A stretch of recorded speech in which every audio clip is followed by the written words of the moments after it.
Good morning, students.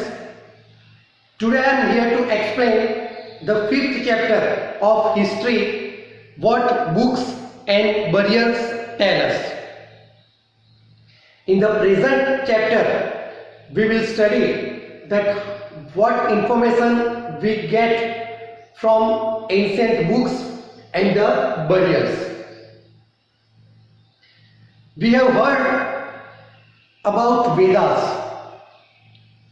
There are four Vedas, and these four Vedas are the Rig Veda, the Sam Veda, the Yajur Veda, and the Athar Veda.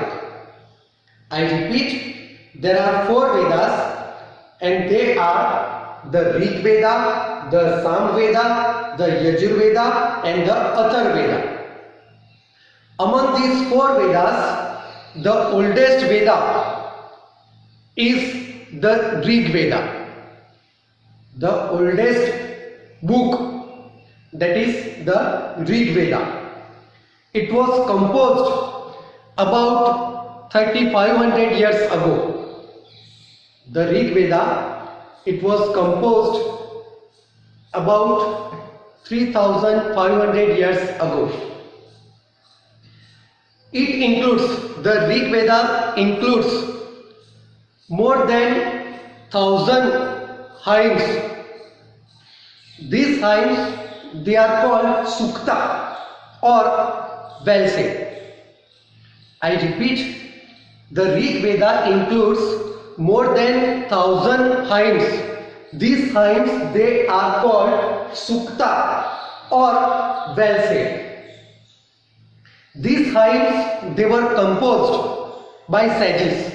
By sages it means rishis, and these hymns, they were composed by the sages, and these hymns, they were praising various gods and goddesses.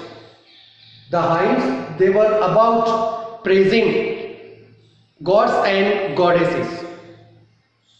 The important gods, that is Lord Agni, Lord Indra, and Soma, that is one of the plants.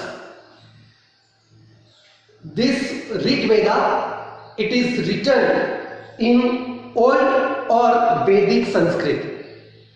The Rig Veda, it is written in Old or Vedic Sanskrit. So this Old or Vedic Sanskrit, it is different from the Sanskrit that we study in our school today. The next topic of the chapter, that is Sanskrit and other languages. Sanskrit is a part of a family of languages that is known as Indo-European. Sanskrit language, it is a part of a family languages known as Indo-European. Indo, that stands for India or Asian, and European, that is belong to Europe continent. So Sanskrit, it is a part of a family of languages that is known as Indo-European. Now some Asian languages or some Indian languages such as Assamese, Gujarati, Hindi, Kashmiri, Sindhi, these languages belong to Indo-European family. Some European languages such as English, French, German, Greek, Italian, and Spanish, they belong to Indo-European family.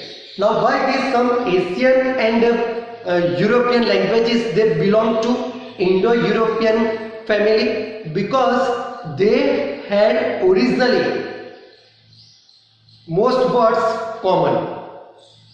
All these languages, Assamese, Gujarati, Hindi, Kashmiri, Sindhi, English, French, German, Greek, Italian, and Spanish, originally they had some words common. So they belong to one family, that is Indo-European family.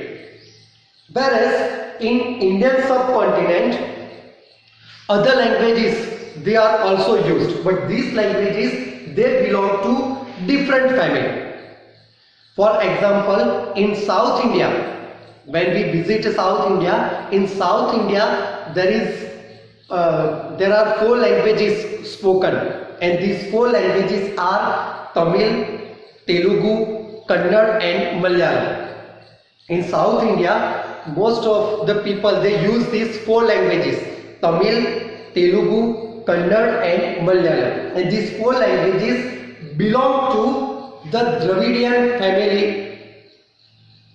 See, the Dravidian family languages, they are Tamil, Telugu, Kannada and Malayalam. So there are different families of languages, Indo-European and Dravidian family. The next topic, how historians study the Rig Veda. In the previous chapter we have studied about archaeologists and historians. To know about the past, that archaeologists excavated various things and study them, whereas historians they examine written sources to know about the past. Ancient text, whatever written in ancient time, that was used to know about the past by historians. So historians study the Rig Veda. Historians study the Rig Veda in the form of dialogues. In the Rig Veda, some dialogues are given. So the historians used to study those dialogues. One such hymn, it is in a form of dialogue between a sage, a rishi named Vishwamitra, and 2 rivers. They are Beas and Satluj. On page number 45 of our history book, we are given this dialogue and its translation is given in English. Vishwamitra and the rivers.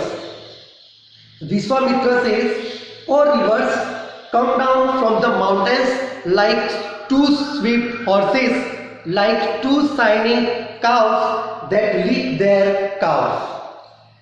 You move like chariots to the sea through the power of Indra. You are full of water and wish to unite with one another." In response to this, the rivers replies, "We who are full of water move along the path the gods have made for us. Once we start flowing, we cannot be stopped. Why do you pray to us, O sage?"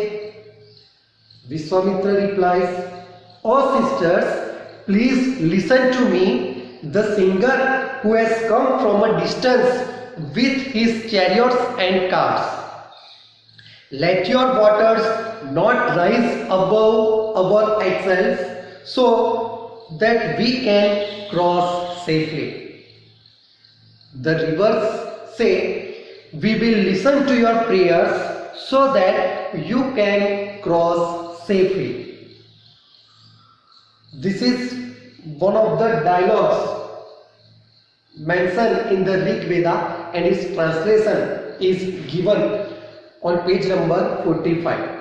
The original dialogue, it is written in Vedic Sanskrit in Rig Veda, but here we are given its English translation. So this is the our topic, how historians study the Rig Veda.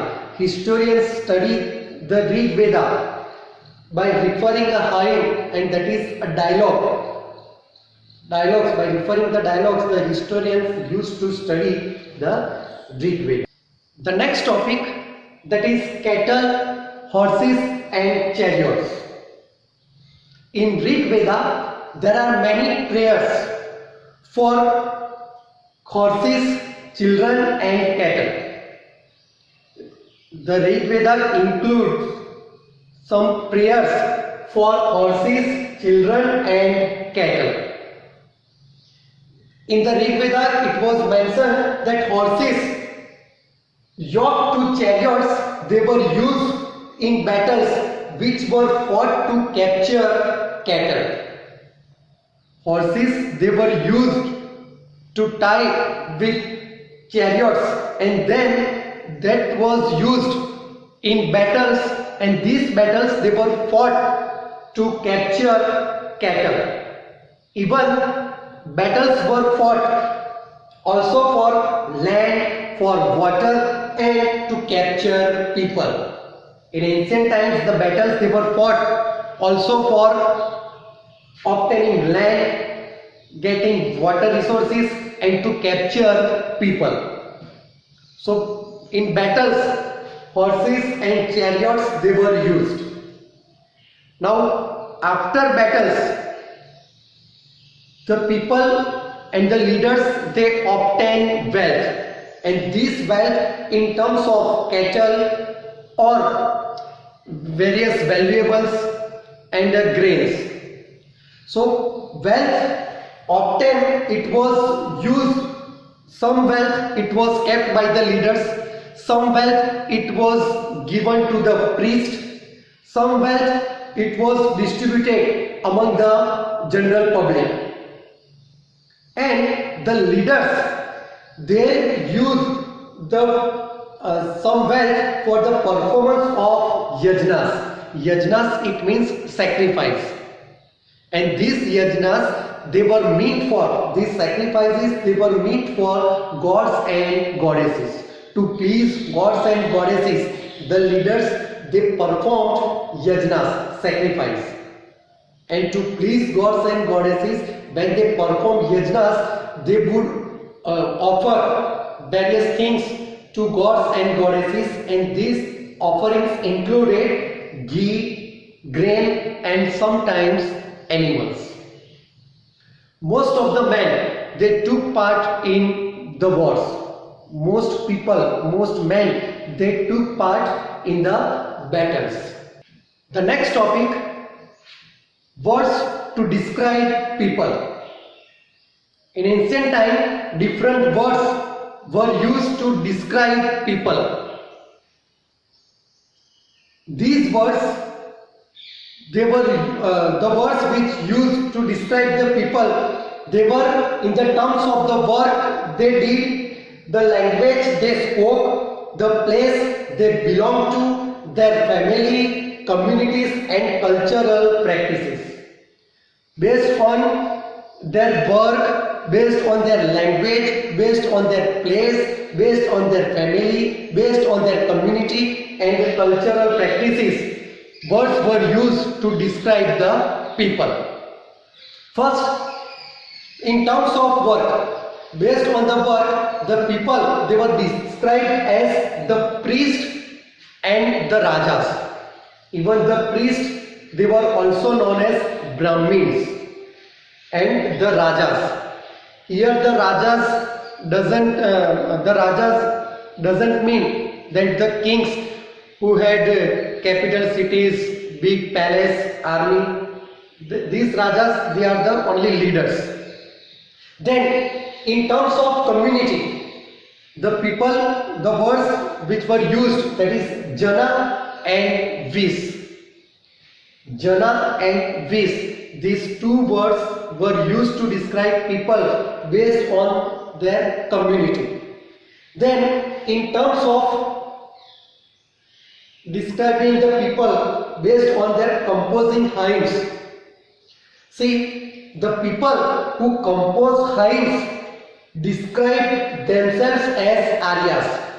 The people who composed hymns, they describe themselves as Aryas. And opponents, means those who did not compose hymns, they came to be known as Dasas or Dasyus. Dasas or Dasyus. Later on, the term Dasa, it means slave, and if we take it feminine gender, then Dasi. Dasi word be a word. Dasi it means slave. So these Dasas or slave people, they were captured during war. So they were compelled to do the work which was given by the leaders.